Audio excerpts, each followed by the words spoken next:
Our next fighter making his way to the cage, Dominick the Devastator Reyes.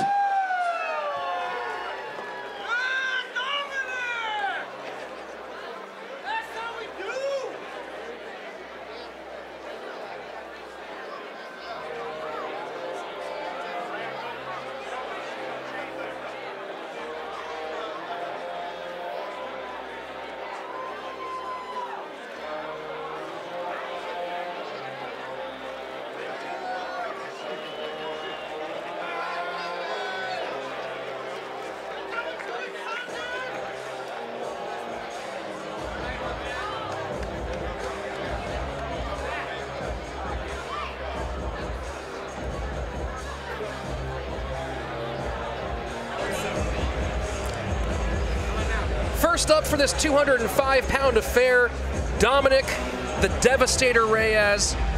The 23-year-old stands 6 feet 4 inches tall. The debut fighter from Hesperia, California with Cage Combat Academy, owned by his brother, Alex Reyes, who is a professional fighter. Dominick has a strong wrestling background, but an even further sports background from the East Coast. Yeah, and he played football at Stony Brook. He was a defensive end, very highly touted. Was first team All Big South. He was a big NFL prospect too. So NFL training's huge, and a defensive back, tackles and takedown defense all come into play in the MMA. The very similar movements and explosiveness and power that you get. There's been a lot of guys that have transferred from football to MMA and have very successful careers. We have Owen St. Preux that's doing very well, did very well in Strikeforce and doing very well in the UFC. Brandon Schaub, another name from football. Matt Mitrione, so forth and so on. You know, one thing about all those guys, top-level athletes, and Dominick Reyes, high-level experience being a top athlete, and athleticism translates. If you're an athlete, you're an athlete. It doesn't stop when you change sports. It doesn't stop.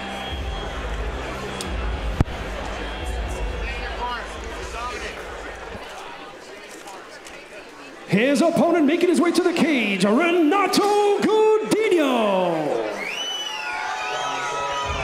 On the other side of the cage is 21-year-old Renato Gudino from Lake Balboa, California, with the Tom Bowman's Killer Bees out of the Hive here in the Valley.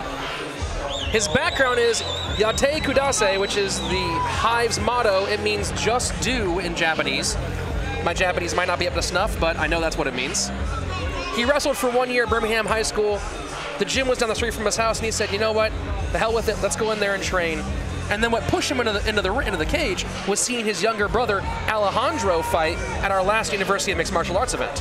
And Alejandro, he fought one of the most muscular men I've seen in a while. Oh boy. And gave it his all. He lost the fight, but it was one of the best showings I've seen. It showed a lot of heart, and if this is his brother, he might have some of the same skills. When we were talking to them earlier, he just seemed pretty confident and kind of laid-back confidence, But a lot of wrestlers do have, and it's a good confidence to have. But he does have a very tough opponent against him. He's given up a good amount of height, and he's fighting a former athlete that played football probably his whole life, not just 1 year of wrestling. So we'll see what happens here. He definitely comes from some sort of martial art background. But we'll see. This should make for a good matchup. Both fighters here making their debut. Dominick, though, with that consistent performing experience in front of big crowds. And that's the thing, the factor to take into account. Has Dominick's playing in those big football games, has that given him an edge in terms of the mentality being ready for producing on the big stage? I would say it definitely helps. It's not an individual sport. It's not a sport like wrestling. He wrestled for a year, so he knows the individual thing. It's a team sport, but you tackle someone individually.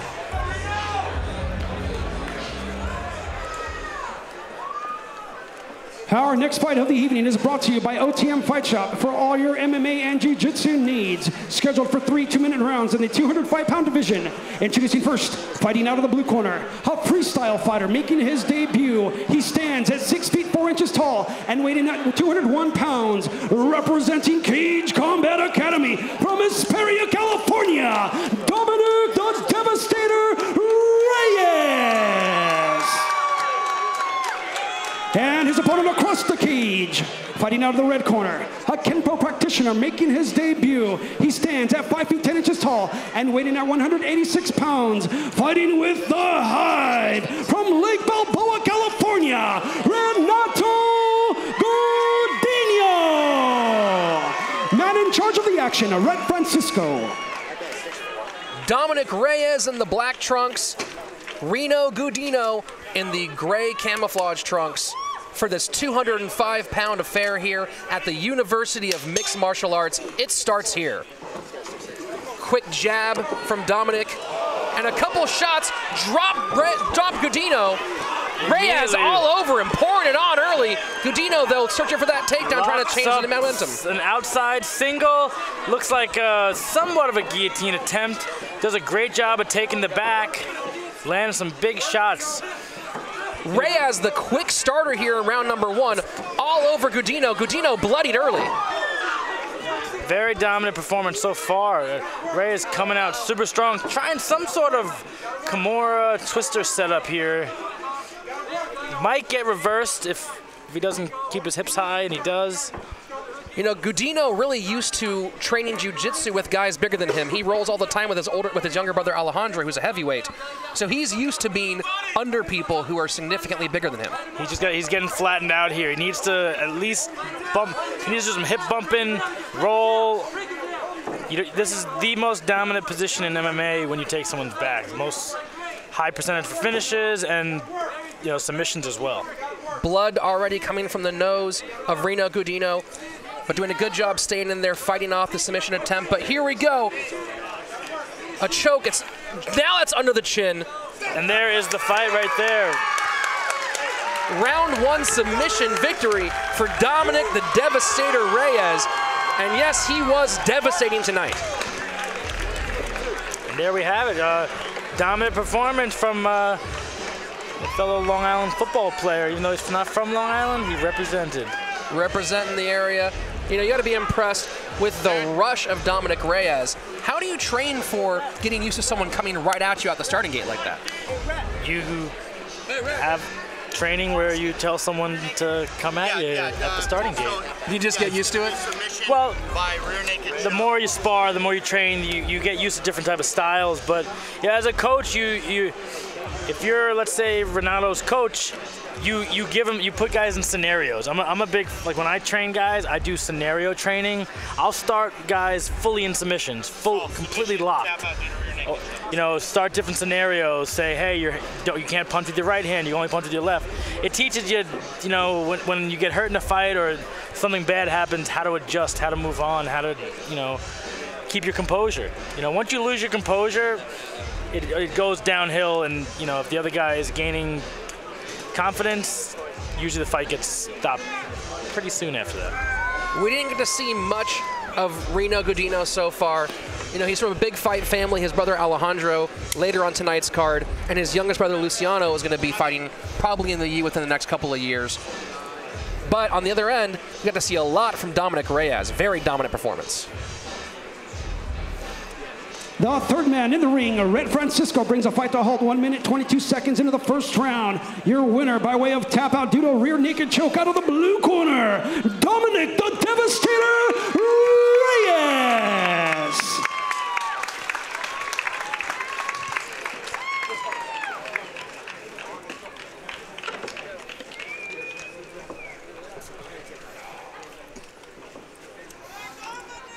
Let's give it up for both these fighters. Dominick the Devastator, you certainly live up to your name. In that short fight, you were able to display a full range of MMA, striking, takedown, ground. How has your football training translated into what you just did in the cage? Aggression and violence, that's it. And there you have it. What can we expect to see from you in the future after what we just saw right now? Keep working, work hard, and just get some more victories. We like that. You want to give a shout out to all your friends and fans who came to support you? Yeah, I'd like to thank my coach, Alex, my brother, Case Combat Academy, my family, and all my friends in this area, and Stony Brook in New York. Thank you. Give it up for him, Dominick the Devastator Reyes. Your winner by a rear naked choke in round number 1, Dominick the Devastator Reyes.